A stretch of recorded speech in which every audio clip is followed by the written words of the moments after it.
Welcome back to DiEM TV. It's been less than a week since we started this program. We started on Monday.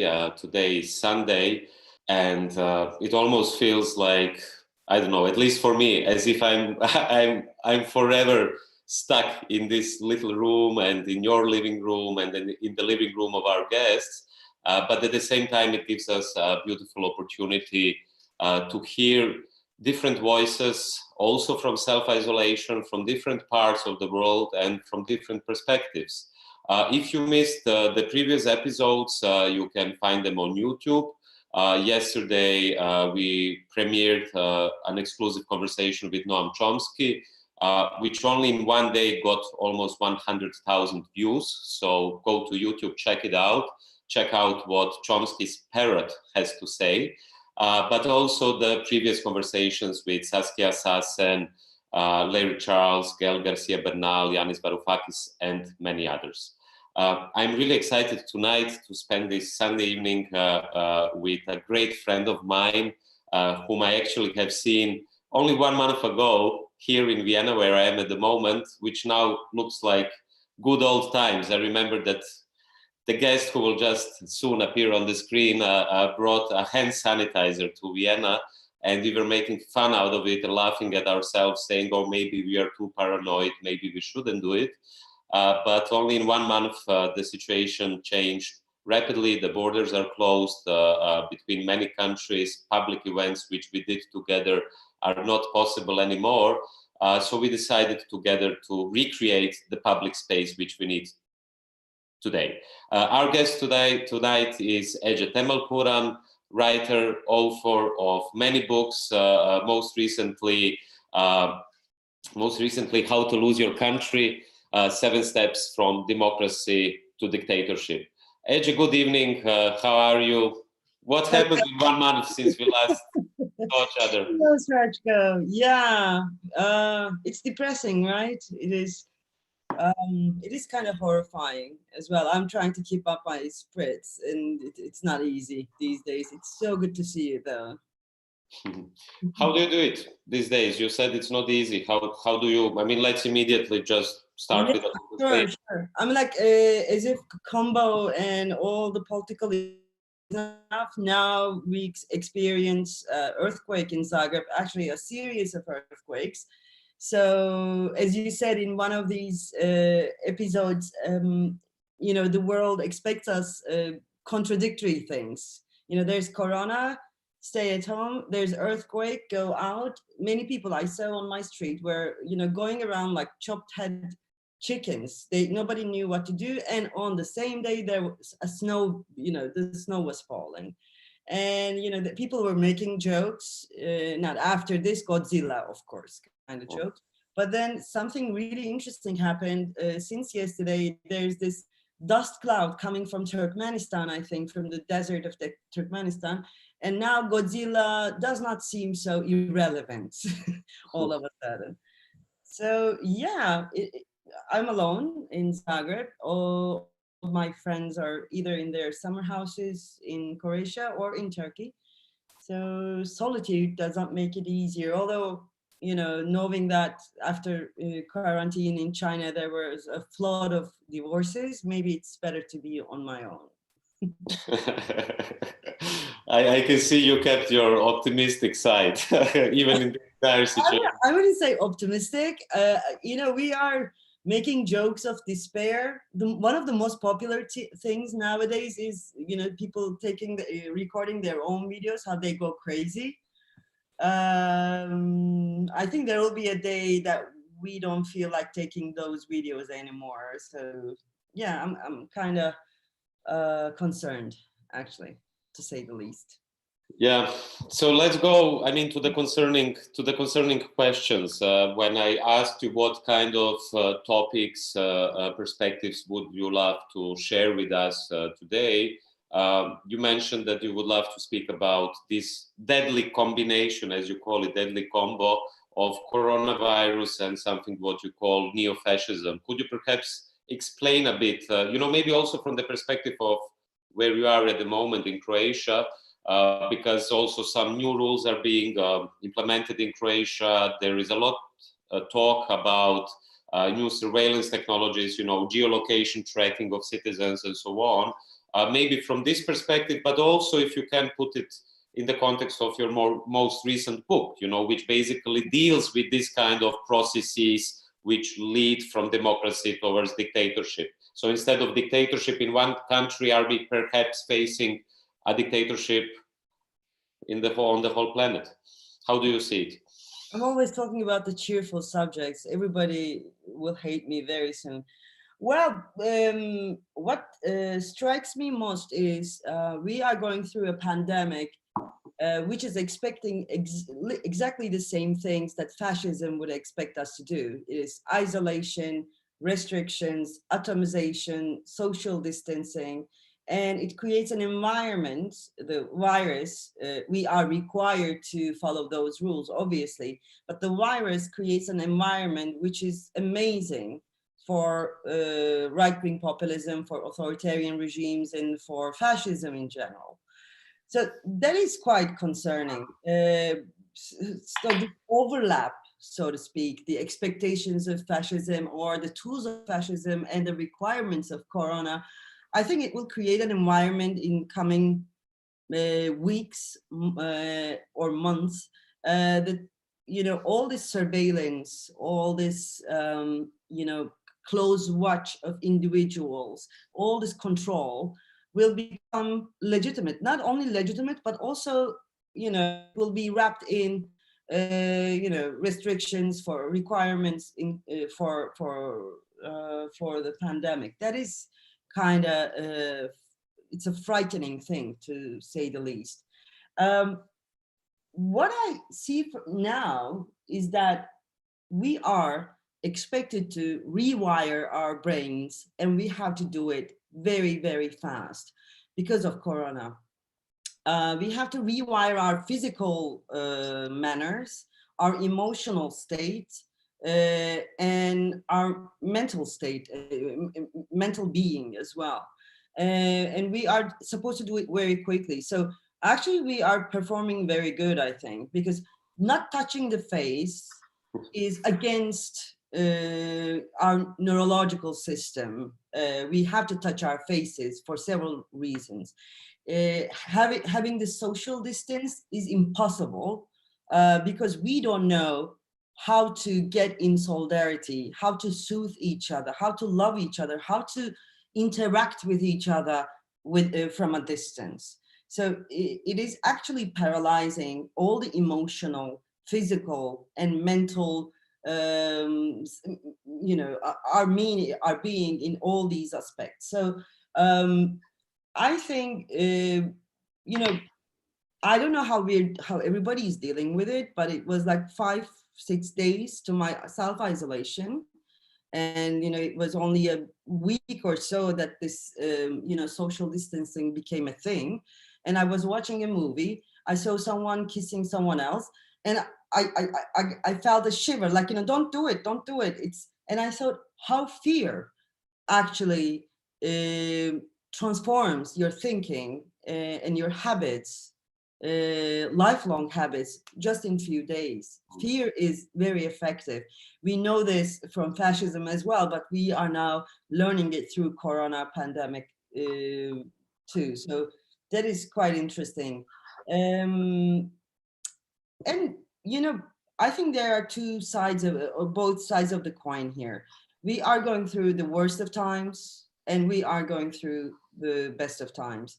The worst of times is not only because there's this crisis and we are expecting other crises after this one, and we are trying to deal with these crises with the worst possible political leaders in power, but also the solidarity is becoming impossible. We have to reinvent solidarity very, very quickly. And we still are, TV is one of those new tools that we are trying to invent. And it is just, I know how it came to you. I was thinking the same thing. We wrote to each other, let's do this. And you said, oh, we're already doing it, join.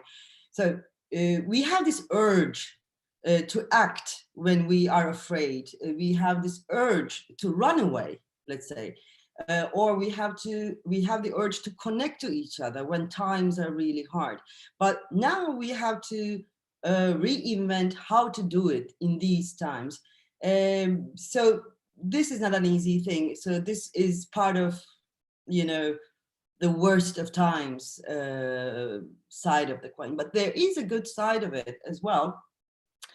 I don't know what you think, but I observe that there is a general feeling of it cannot go on like this.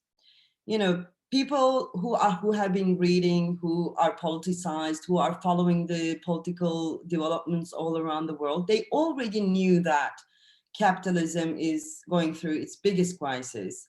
Democracy is going through its crisis. All the democratic institutions are crumbling. They're becoming inadequate to deal with the world problems and so on. But those people who are not politically active, those people who love to say that I hate politics, now they are also voicing this demand for a better world, for a more fair world and a more equal world. I'm like, it's not, people were making fun of it. Britney Spears asking for general strike, you know, Comrade Britney. I'm not making fun of it because actually it shows us that even the most apolitical person has a political thinking when he or she really needs it. And it becomes activated when the time is right, when the conditions are mature, ripe. So this is a good thing. This is something shaping right now, and it's shaping very fast as Corona. It's as contagious as Corona, actually, this courage and the urge to speak up.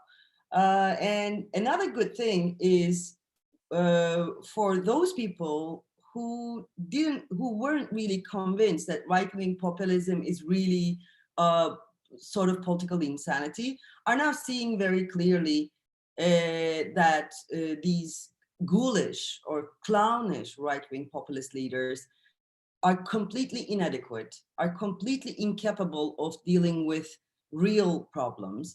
And also, they are retreating, which is interesting, you know, from Tayyip Erdogan to Trump, from, you know, other right-wing populist leaders, Johnson and so in Britain. They're all retreating. We don't see them anymore as much as we did before. They love to speak normally. They want to see themselves in these, you know, magic mirrors and so on, but now they're not. So it is good that their noise is decreasing, whereas the demand for a better world, a just world, is increasing. Also, another observation, less and less people are talking about post-truth. You know, we have been talking about post-truth since 4 or 5 years now, very actively. And all of a sudden, that topic is off the table because we now know that we need facts, we need the truth, and nobody wants to be deceived by those fake news that are, manufactured and multiplied by the troll farms and so on. So it's like a reaction, almost like a reflex. I see people turning to science, which has been discredited since a long time. So that is very important as well. And this happened in only 1 month. You know, for years we have been dealing with these issues, but a virus did what we couldn't do since years by talking, through talking or criticizing the regimes or the post-truth world. Another positive, I don't like this word though, but anyway, another positive aspect of what we are going through right now is, I think we are the, first generation since generations that has the time in his hands to think, because the world has come to a halt. So we now have time really to think and to imagine a new world, and we can do it together thanks to, you know, communication tools like we are using now. But if people are doing politics now, for those who are active in politics, I think one thing should be certain. Since retreat of the right-wing populist leaders and the incapacity of the institutions, and since there's this chaos and crisis, I think there's a political vacuum. And it's very, apparent now, especially in the United States, we are seeing this. And this political vacuum should be abhorred by grassroots movements that can be led by progressive leaders. What Bernie Sanders is doing is very important at the moment. He is not, he's not focusing on the elections anymore, but he went to the people and he wanted to be part of the movement that is, coming up from the grassroots because of Corona. So I want to bring up, sort of a new concept. I was thinking, how can we, conceptualize this politics in times of constant crisis? Because it's not only Corona, there'll be other crises, and there will be political vacuums constantly in coming years. So I think we have to think something like portable politics. So it is portable politics. It's something like, I'm imagining this. It is not doing politics within the institutions, within the political institutions, but rather carrying the politics to where the attention and action is. It is not a completely, new idea. I know that, but if we can conceptualize this, and if we can wrap it, that would fit our times, I think it might give ideas to people who are trying to build new ties of solidarity. So portable politics might be the concept of coming 10 years. Yeah, this is what I think. And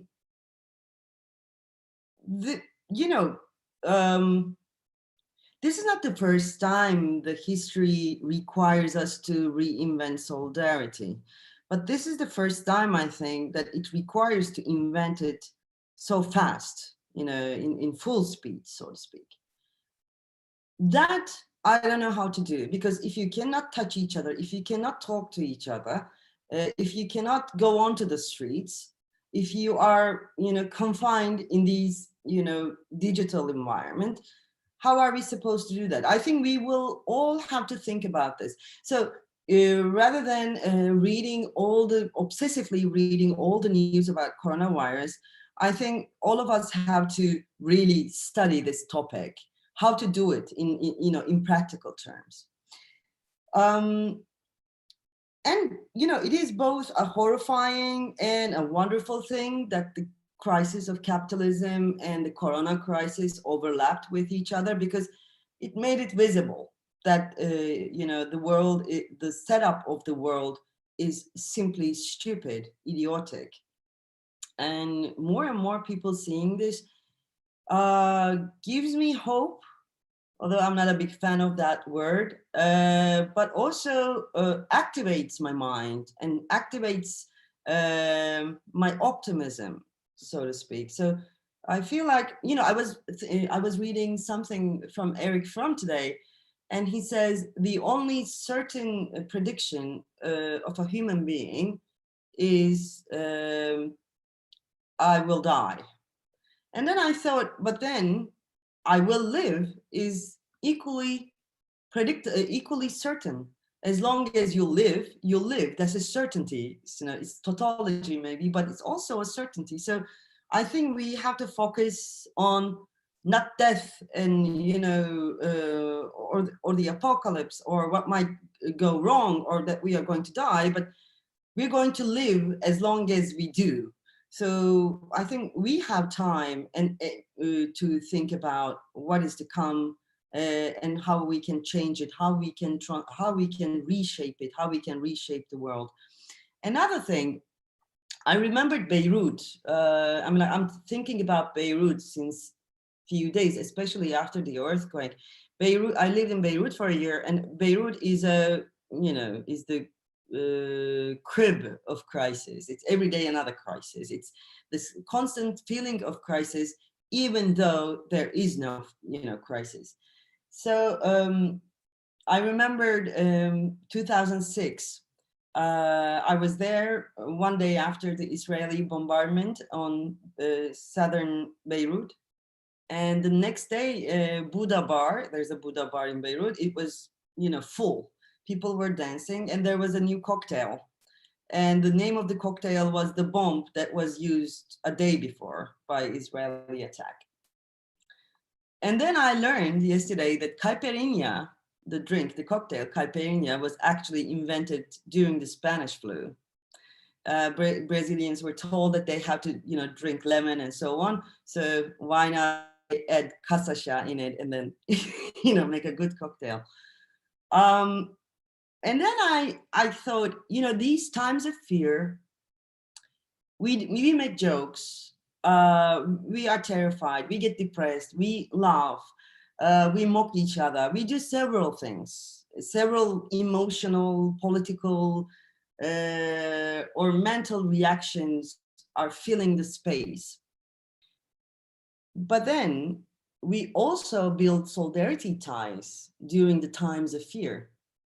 But when fear is over, when the worst of times is over, we tend to forget the fear along, and together with that, we tend to let go those solidarity ties that we built. So what we are supposed to do right now is not only to form temporary solidarity ties, but also to think how to make them permanent.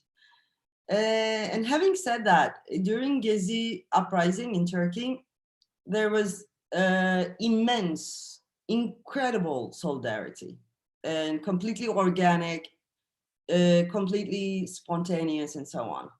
And only one proper permanent organization survived from that period. It's called Oy ve Ötesi in Turkish, in English, Vote and Beyond. And they became a countrywide network to monitor the ballot boxes against the election fraud, which is huge in Turkey.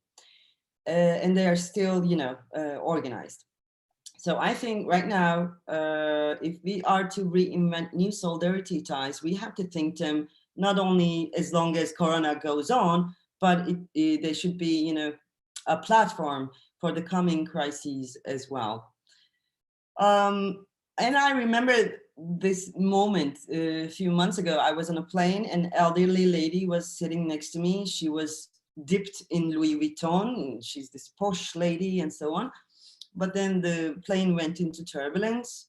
And since planes and airports are my natural habitat, I didn't feel anything. But then she went crazy and she started shaking. And before I offered my hand, she, grabbed my hand. And by the time we landed, she was holding my hand with both hands. And then as soon as we landed, she let my hand go. And then she fixed herself and she started walking, and then she turned and threw a snap of thank you, and then went away. And I thought, it is not rudeness, it's not impoliteness that makes her do this. It is the fear of fear and feeling humiliated and belittled because she was afraid. We shouldn't feel, we should I think, relax, try to learn how to relax in fear. We should adapt. Unfortunately, we will have to, I think, adapt ourselves to fear to this fearful environment. So if we do that, we might not be embarrassed for what we have done during the times of fear.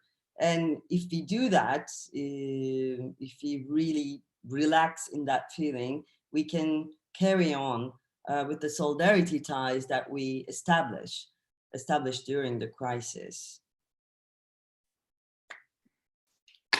Thank you, Ece. This was great. I mean, this is like as if I pushed a button and no, really. Let me try to reflect on some things which you touched upon, and then also we can start with the conversation and also include some questions of the audience.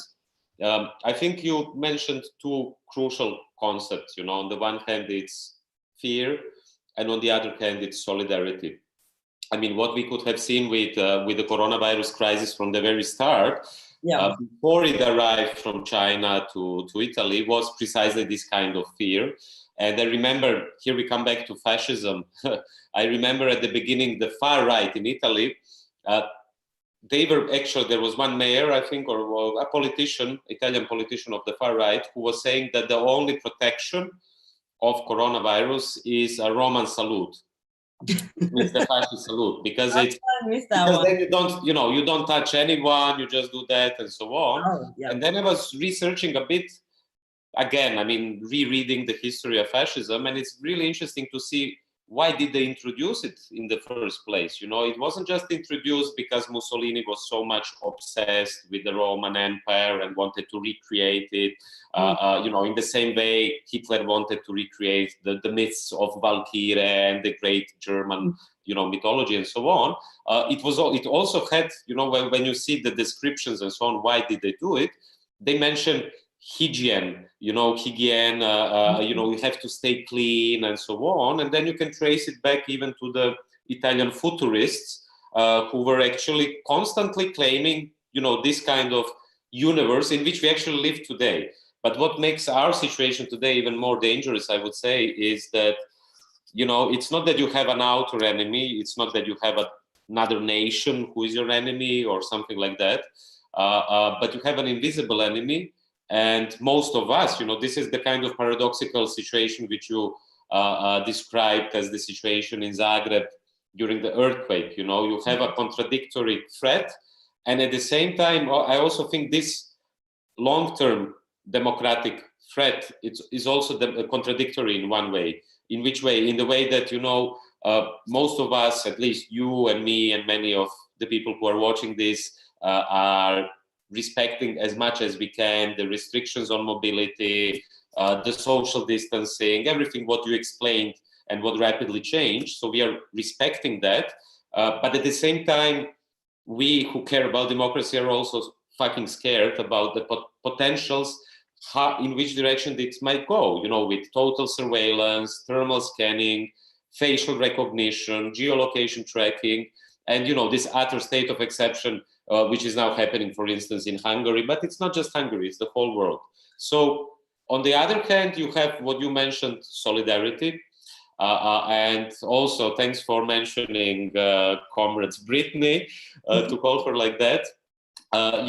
Something what seemed completely impossible now seems possible. Like yesterday after our TV show, I watched, now you will laugh probably because you know her, Severina on Instagram, and it was amazing because Severina is this famous pop icon of not only Croatia, but the whole Yugoslav sphere. And she was together with another Croatian singer, Goran Karan, each like the two of us now on their own camera, singing Bella Ciao. And Severina, who is usually expected to be, just a singer and so on, which she is not, she's a feminist, I would say. She even had an introduction about the history of fascism, how the song Bella Ciao was created and so on. And then you can see that this kind of narrative discourse now from a pop singer is going to everyone's home. And it's a beautiful gesture, I think, finally, I mean, of course, I'm asking myself, where have they been 10 or 20 years before? Why didn't they sing Bella Ciao every day? Maybe we wouldn't have been in this situation today. But just this small example shows that there is a recreation of a space of potentiality of potentials, which can lead in any direction. So yeah, that's just a comment, but I don't know how you became you know, politically active, or how you started being progressive, or how you adopted your ideology, let's say. But I adopted it, if you ask me, when I was 4 or 5 years old, when I thought, you know, the kids must not be humiliated just because they are, you know, poor. And then I learned that this is the basics of democratic socialism and so on and so forth. It was much later I learned that this is an ideology, this is a world perspective. So firstly, it was a moral stand for me. It was innate, so to speak. So now I'm seeing, you know, your comrade Brittany or Severina, people are not doing this because all of a sudden in 1 month, because of Corona and self-isolation, they went into, you know, literature, political literature, they read Marx and blah, blah, blah. They are just going back to their normal.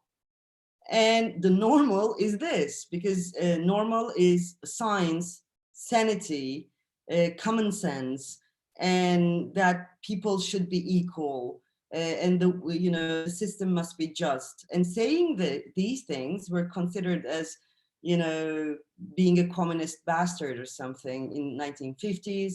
In 1980s, it was too naive. In 1990s, people were all about cultural criticism, so they didn't even think about these things. And finally, it is sort of back to normal. But speaking of back to normal, I don't know what people are expecting, those who are interested in politics, but I do not think that there will be back to normal. There will be a new normal. And politics is a very, very dynamic thing. So this new normal is shaping now. That is why I mentioned this political vacuum, and it should be abhorred, because if it's not abhorred by progressive movements, by movements that take human being, you know, put human being in the center, it will sure be abhorred by, you know, those people who say, you know, this is a good thing, let's keep on with this. By the way, Hitler does it, but, you know, he was a painter, actually. He was, you know, he wasn't all bad, and so on. So this, and example from Turkey, what Bernie Sanders is doing, with limited political power, I have to add, is happening in Turkey on city level. Mayors of Ankara, Izmir, and Istanbul, they're opposition party members, and they have become extremely important political figures thanks to coronavirus, actually. All of a sudden, it's like back to city states. Very interesting. As you know, these mayors started making statements. They started, you know, bringing new precautions, new solidarity ties, and they, you know, they made amazing statements, and they started amazing programs. And I do think that, or I want to believe that, this kind of politics is not easy to forget when things, you know, change. So, you know, I think this will be the case in coming months as well. We see New York mayor is doing this, governor is doing the same thing. We see several other cities trying to protect its citizens and trying to build solidarity ties between the citizens. So maybe this new normal on administrative level will be like city states. We will have to, you know, adapt ourselves to that as well. And the politicians especially, they have to think like this and, you know, be beyond the whatever flood of events. I really, let me touch upon this concept because I find it very important. The concept of municipalism, city states, you know, a kind of return to more local power, which is perhaps, as we have seen also in some Italian regions, more effective in dealing with it. So when I look at you at your Croatian Zagreb balcony, I always become nostalgic, and I remember a city in Croatia, Dubrovnik, the Republic of Ragusa. You know, it was the first city which introduced a maritime quarantine in Europe before Venice, before the Italian cities, and it was so successful that in 4 centuries, as long as the Republic of Ragusa existed, the plague came only once into the city. Why? Because they had a very organized city-state model with public healthcare. With it was based on information, so no fake news and so on. Although they've been dealing with diplomacy, selling information to Turkey, for instance, to the Ottoman Empire, and then to the Venice and so on. I mean, they were, you know, they were very successful in also deceiving. But what it shows is, I think I agree completely with you, you know, that we already face a return to, you know, many of my friends are already saying, you know, why the hell didn't I stay at my island or on a farm or something? You know, I'm not fetishizing local organization because I always think it has to be scaled up. But I think also in Croatia, you can now see that politicians are talking about what should we do with our agriculture, you know, because for the last 30 years, everything was privatized, sold to the big companies, and then big supermarket chains from Germany came, importing food instead of producing food. And that might be good outcome. So I also agree when you say taking Turkish citizens, some progressive cases in Turkey, mentioning them, you know, that we could also say that, you know, the introduction of universal basic income to a certain degree, or cutting carbon emissions, that people will remember that, you know, that people will not go back to the normal as it was, because the normal itself was already not normal. Ece, I think I don't know, but I think you are frozen. Are you still here? Can you hear me? Okay, I think Houston, we have a problem. Let me just contact. Oh, are you back? Yes, I am back. I'm sorry. I think for one moment you just appeared completely frozen. I thought it was internet because of the earthquake. It's sometimes coming and going, and I thought another earthquake was happening, so we could have, you know, get a very good rating actually, but there's no earthquake. Oh, I'm glad it's not an earthquake, but don't worry, maybe grasshoppers will arrive to your balcony soon, you know. Exactly. By the way, every day it's happening, you know, tiny ones during the night, you know, smaller ones. You know, yeah, we were talking about the city states and so on. So yeah, but maybe we have to think about smaller political self-sufficient entities when it comes to mobilizing people or building solidarity ties. And speaking of earthquake, I just remembered something. In Zagreb, it was the first earthquake after 140 years, and it just came during Corona. But I'm coming from Turkey, and I went through 1997, the big earthquake, which was 6.7 magnitude. So as soon as the earthquake started happening, the first thing that came to my mind, I woke up, and the first thing that came to my mind was, what was the checklist? What were we doing? Like, where was I standing, and what was I supposed to do? No. And then, you know, I was half sleepy, and I did the things, and then I thought, oh, okay, this is the big one. So it passed. So now I have to drink my coffee. I drank one coffee, and then I said, okay, nothing is happening. So I'm drinking second coffee. I drank the second coffee, and meanwhile, another one happened, and I took my third coffee down on the street, on the street, and everybody was panicked. I was relaxed because I know how it goes, and so on. So my neighbor, he's a huge guy. He was really terrified, and I had to soothe him. I said, like, you know, don't be afraid. This is gone. Everything is okay. This building is okay. Blah, blah, blah. And, you know, he wanted to believe me. I didn't know anything, but I just wanted to calm him down. And then I remembered our life in Turkey. we are so used to crises, like it's either this or that, sometimes three crises in one day and so on. And I remember a friend years ago when this bombardment of crises began. It was around 2009, 10 or something. And not many people were aware that Turkey was going towards a very dangerous direction. And we were already, losing it, so to speak. Like Brits lost it during Brexit, like Americans lost it during Trump's election, and so on. But we were the first to go through that kind of political and moral madness. So one of my friends said, you know what, I feel it's too tiring. It's too tiring. And I feel like let's shut down the country. We have cheese and tomato. That is the basics of Turkish cuisine. We have cheese and tomato and bread. Let's eat tomato, cheese, and bread for 1 year and think, what are we going to do? Let's just stop everything and think. And the world was like that before Corona. Refugee crisis, Trump is there, Putin is there. And I don't know if you remember, it was like good old times now. It is now like, feels like that. But right 1 week before Corona, we were talking about Syria and a possible third world war. NATO was locking horns with Putin and so on.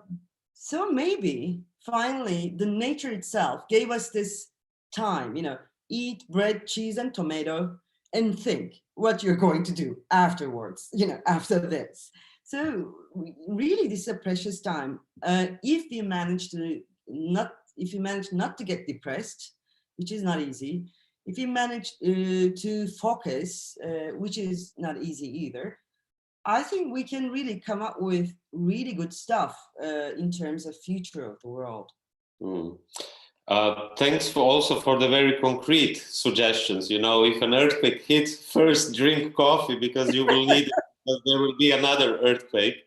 So that's useful to know. I can see already many questions, so we should slowly also go to the questions of people who are following us live. So let me just Well, this is an unexpected question. I think it's needed, of course, and people are curious to hear. How does Ece assess the short-term and medium-term situation in Turkey?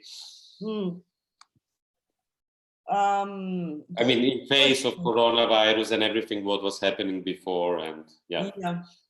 Well, I wrote about what happened in Turkey and what happened in the world and how they are identical in how to lose a country. And how right-wing populism operates the same way in 7 steps in every country, despite all the differences among those countries. So I don't do predictions. One, it's not good. Second, I'm not an optimist, so I don't want to depress people even further.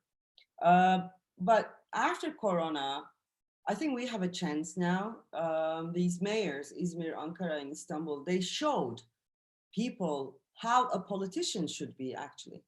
Because after how many years now? 18 years of AKP regime, we seem to forget actually how politics was done, how political leaders were behaving and so on. So it's a good reminder of the proper leader, what these mayors are doing. So probably people will be holding on to that in coming months to demand more justice.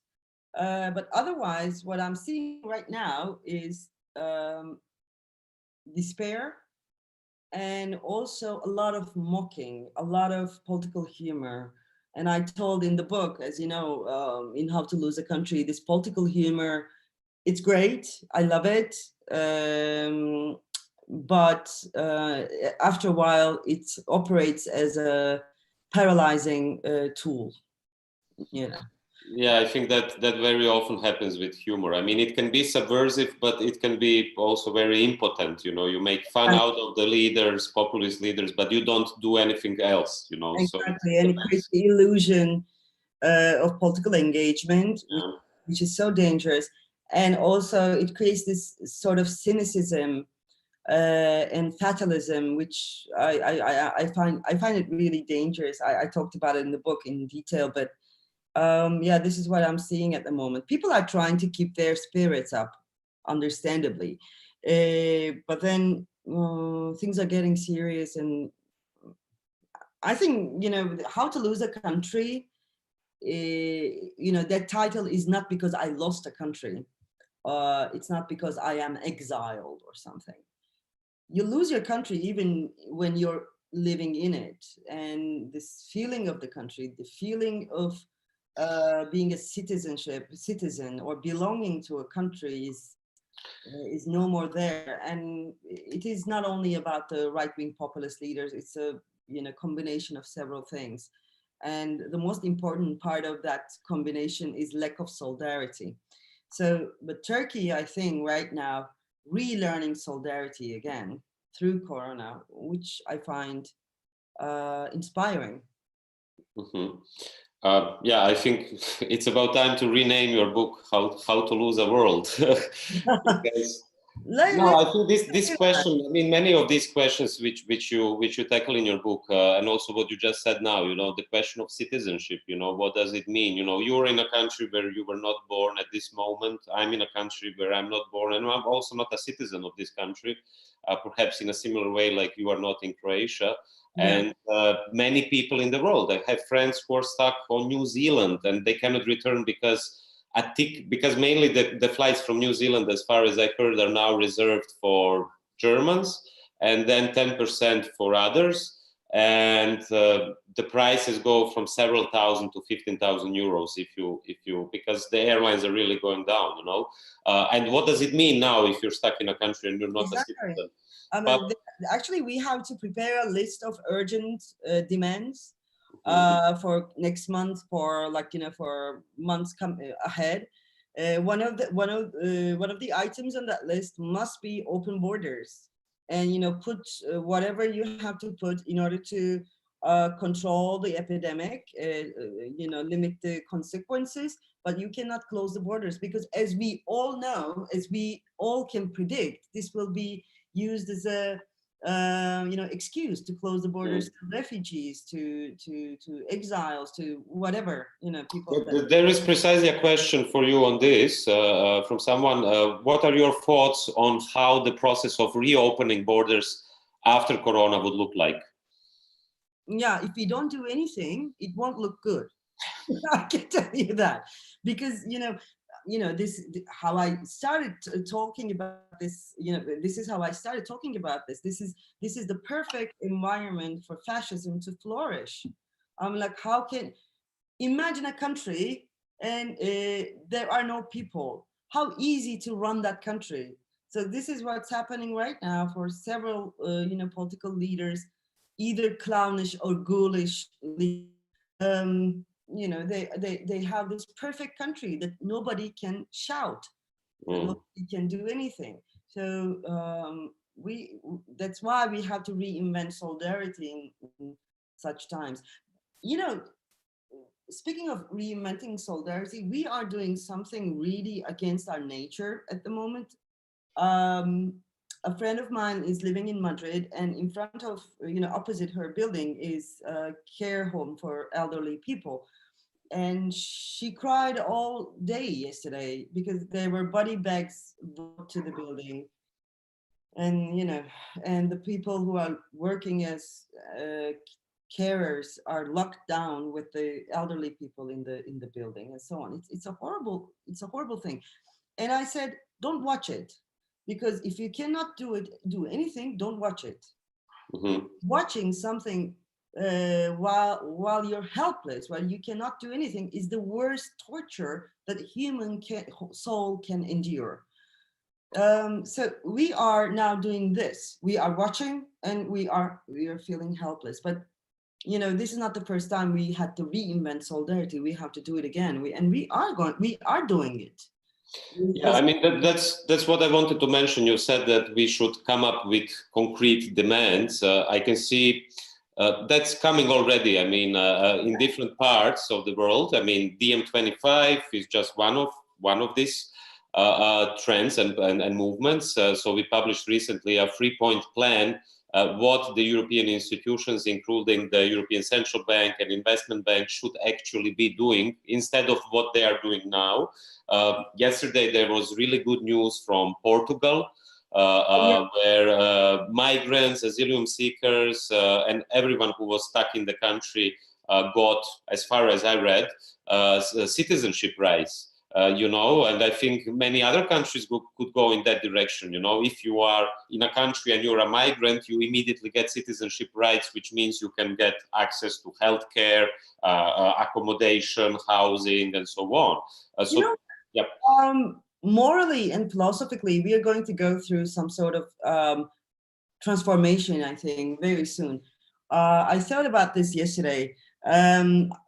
Here in Croatia, there were some idiots who were supposed to be in home isolation because they had, they were suspected of corona, but they ran away. So now, in order to get into a pharmacy, you have to show your identity because they have to check if you are supposed to be isolated or not. Anyway, so I went to pharmacy. Since I don't know Croatian still, I didn't know about this identity issue. So the pharmacist said, I cannot take you in. And then we stood there. It was so awkward. And the woman wanted to help me because not helping me was inhumane, absurd, idiotic or whatever. It was absurd. So she said, okay, stay here. Tell me what you want. And she went in and then brought the things. And it took a long while, but she did that. And I thought, this is what's going to happen. People will realize finally what capitalism is imposing on them, being evil, being selfish, being self-centered, is actually wasting a lot of energy. It is a waste of energy because being good or moving towards good is actually innate in human beings. So in order to be evil, you have to make an effort. And we have been, we have been showing effort to become really selfish, greedy, and so on and so forth. I think it's going to stop for many, many people. It will become completely absurd. This concept will become completely absurd to people after Corona. Mm-hmm. I mean, I see it also like that in my hopeful hours, which is at this moment when I'm talking to you, at least. So I also see that it was a good time. we still have some time and some questions. On the one hand, I see it as a possibility of a much worse world with less civil liberties, with constant fear, permanent state of exception. But on the other hand, you can see that in this kind of historical vacuum, as you named it, in this open historical situation, you can also see that the relevance of mutual aid, the relevance of this kind of solidarity, because you can also see that the virus as this kind of invisible enemy or friend, who knows, depends how you see it, is much more complicated and complex than anything else. Like, even if you are, as you said, if you are evil, let's put it like that, you cannot operate in the same way as you did before. You can even see that those evil idiots also get infected. I mean, I'm talking about the populist leaders now. And that, anyone who has a brain has to think in the direction, look, if I want to protect myself, I have to protect the others. And the other way around, vice versa, Connectedness has become so visible. But then, I am sure many of us in the world right now wish for a moral compass in coronavirus, killing only the evil. But unfortunately, it's not like that. And yeah. Well, I would say, that's also, the very fact that Noam Chomsky conversation from yesterday today was watched by 100,000 people. It shows that people are really hungry for what you say, a moral compass. And if there is anyone, I would say that's Noam for me, in many ways, someone who started with fascism and ended up with coronavirus now. Ended up in the sense that not in any bad way. I wish no one will be with us and he's safe as far as I know. There is a question, I talk too much, sorry, but also the audience, which is connected to this kind of social distance, cleanness, and so on. And the question is, are we gonna experience a ghettization of dirtiness after the virus? Whatization? Ghettization, like a ghettoization, sorry. Ghettoization. I just read how it was written and it was without an O, so ghettoization of dirtiness after the virus. You know what? I'm like, I brought up this border issue for a reason. It's going to, how part of the world will be ghettoed, actually, because I can already predict that, European Union is making a statement around June saying that, well, Turkey and these countries are still contaminated, so we cannot, accept anyone from Libya or whatever, whatever you can think of, which countries are convenient, I don't know. So this is why I brought up this, there should be demands already shaping, and one of those demands should be open borders. Do what necessary to prevent the spread of the pandemic, but you cannot stop people from traveling. And this is personal for me as well. My husband is in Turkey, so I cannot see him for several months. So this is an urgent thing for millions and millions of people. But it's there is also ghettos in the world, and Europe is becoming smaller and smaller. This is your topic more than mine, but Europe was more an open and wide concept before all this Syria thing began. Now the rest of the world is locked out, so to speak, and Europe is like a ghetto in a way, a white ghetto, rather clean ghetto, and so on. Mm-hmm. Excellent. So we have a beautiful, I'm just reading the questions. We have a beautiful question, how to end, maybe in a proactive, hopeful, future-looking way, as you did, and thanks a lot for today. So the question is, fascism is immediately favored by Corona. What are the opportunities for anti-fascists now? I think they're already showing what the opportunities are. Especially in such times when people are afraid, when they're confused, and when everything is uncertain, to hear someone say that it's going to be all right because we are going to make it all right, with this kind of certainty and determination. And this is what Bernie Sanders in the United States, or the mayors in Turkey, and several other political figures in several other countries are doing. So this is an opportunity. The opportunity is to tell people that I am on your side, because the difference is so clear now.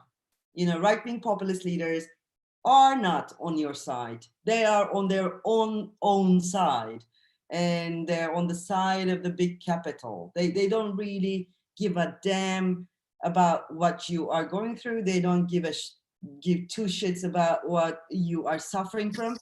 They are trying to rescue the big money, big pharmaceuticals, and so on, big pharma. So the big opportunity is for political movements at the moment, progressive political movements, is to say it and say it out loud, that we are on your side and we're going to beat this together. I hoped you were one of the political leaders and not those who have blood on their hands already because they reacted that way to Corona. You don't know me enough, Srečko. Well, thanks God there is social distancing, so I'm safe. Yeah. No, I really miss you. I miss our times together. I miss the possibility to travel and to see you and other friends in Zagreb. So thanks for bringing me a bit of Zagreb to Vienna. Oh, thank you. Oh my God, it's so nice to hear this. We're going to drink a lot of gin tonic in summer. Don't worry. I hope so. Yes, we are coming to an end.